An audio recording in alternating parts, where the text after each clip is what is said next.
Pick up a can of evaporated milk and it's heavier than you'd expect. 60% of the water inside is already gone. It boiled off inside the factory, but not at 100 degrees, at 40. Inside a vacuum chamber, the pressure drops low enough that water boils before your hand would even feel warm. What's left is concentrated, tan, colored, and shelf-stable for years without refrigeration. One man figured this out in the 1850s, after watching milk go bad on a transatlantic crossing with no way to stop it. He'd already gone bankrupt twice. Nobody in the dairy world took him seriously. He kept building anyway. Borden was a surveyor, cartographer, and serial inventor. In 1849, he built the Terraceous machine, a horse-drawn wagon with a sail meant to cross both land and water. First test on Galveston Beach, passengers rushed to one side, capsized the thing into the Gulf. A dripping passenger said he hoped Borden had drowned. He pivoted to food, boiled 120 pounds of beef to 10 pounds of dried biscuit, won gold at the 1851 World's Fair. The Army bought it, reported it made soldiers ill, bankrupt by 1852. On the ship home from that fair, cows on board for fresh milk got sick. The milk turned before the ship reached port. Borden resolved to preserve milk safely. He watched shakers condense fruit juice in a vacuum pan and saw it could work for milk. New York's milk supply was a public health disaster. Distillery dairies feeding cows waste mash, selling milk cut with plaster and water. Patent denied 1853, granted 1856. Two factories failed before Millbank invested in 1858. The Civil War made the Union Army the biggest customer, thousands of quarts a day. But this was sweetened condensed milk. Sugar was the preservative. A Swiss immigrant named Meyenberg spent 17 years trying to preserve milk without sugar. His European employer rejected the idea. He crossed the Atlantic, built a factory in Highland, Illinois. On June 14, 1885, the first unsweetened evaporated milk rolled off the line. A month later, his sterilizer exploded. Raw milk arrives in refrigerated stainless steel tankers at 7 degrees or below. The lab checks 3 things before anything moves: acid levels, freezing point, and antibiotics. If the acid's too high, bacteria are already growing. If the freezing point's off, someone added water. Any antibiotics and the whole tanker gets rejected. Fat and solids are adjusted. Cream or skim blended in until the milk hits at least 6.5% fat. Then preheating, the step nobody pictures. Milk hits 95 to 100 degrees for 5 to 10 minutes. This isn't sterilization. The heat reshapes the milk's proteins, locking them into a structure that won't fall apart later. Skip this step, and the milk curdles inside the can. Now the defining step. Inside a vacuum chamber, the pressure drops until water boils at 40 to 45 degrees instead of 100. Boil milk at normal pressure, and the proteins clump. The flavor goes flat. At 40 degrees, the milk stays raw tasting while losing more than half its volume. The equipment, falling film evaporators. Milk gets pumped to the top of heated tubes, some 20 meters tall, and flows down as a thin film. Each pass takes less than a minute. The temperature has to land in a narrow window. Too cool and the water won't flash off. Too hot and the proteins start breaking down.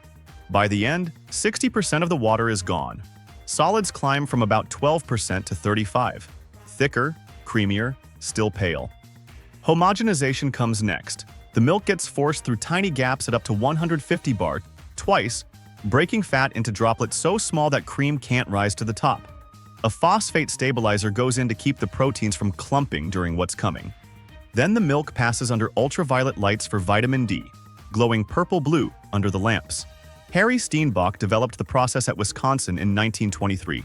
Pet milk used it commercially first, in 1934.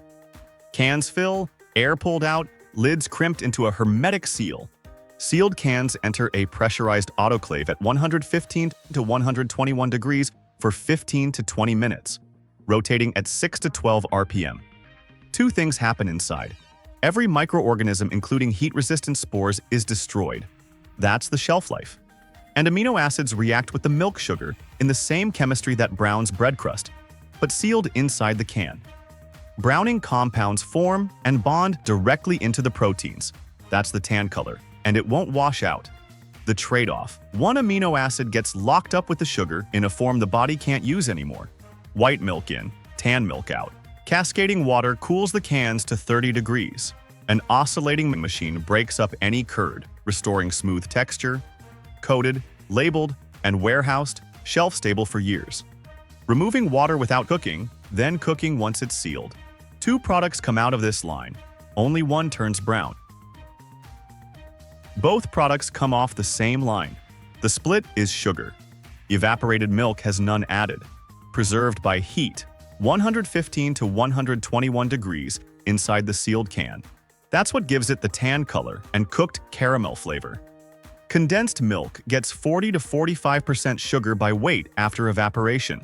At that concentration, bacteria can't survive. No high heat needed. No browning. Stays white. One relies on heat, the other on sugar. They pour, taste, and cook differently in every recipe, but most people treat them as interchangeable. The company that started all of this didn't just make milk. It made something else, something in every elementary school in America. In 1936, Borden created Elsie the cow to make dairy feel safe. By the 1939 World's Fair, she had a real identity. A jersey named You'll Do Lobelia, picked from 150 cows. Children lined up to see her like they lined up for DiMaggio. Elsie got a fictional husband in 1940, Elmer the bull. In the ads, always fixing things. In 1929, Borden had bought the Casein Company of America, adhesives made from casein, a milk protein. In 1947, they launched their first white glue with Elmer on the bottle. By 1951, Elmer's Glue All, white squeeze bottle, orange twist cap. The bull on every bottle is Elsie's husband, a dairy couple. The same company behind Borden's 1856 patent made America's most recognizable school glue, and the original formula used casein. They switched to PVA, but the cow's husband never left the label. A product born from spoiled milk at sea ended up on every kindergartner's desk. It didn't stop there. Both products traveled further than either man imagined. Before commercial formula existed, doctors prescribed evaporated milk diluted with water and corn syrup. By the 1930s, more than half of American infants were raised on it. Within 80 years of Borden's first patent, his product became the way most American babies were fed. The place it hides in plain sight, pumpkin pie.